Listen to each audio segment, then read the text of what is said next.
本作は注目を集め始めた若いシンガーが夢に向かう途中で選んだ寄り道を描いた記録です。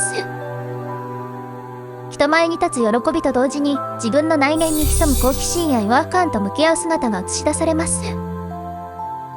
表舞台では見えない葛藤や決断の背景を落ち着いた視点で追い、彼女がどのような思いで一歩を踏み出したのかを丁寧に伝えています。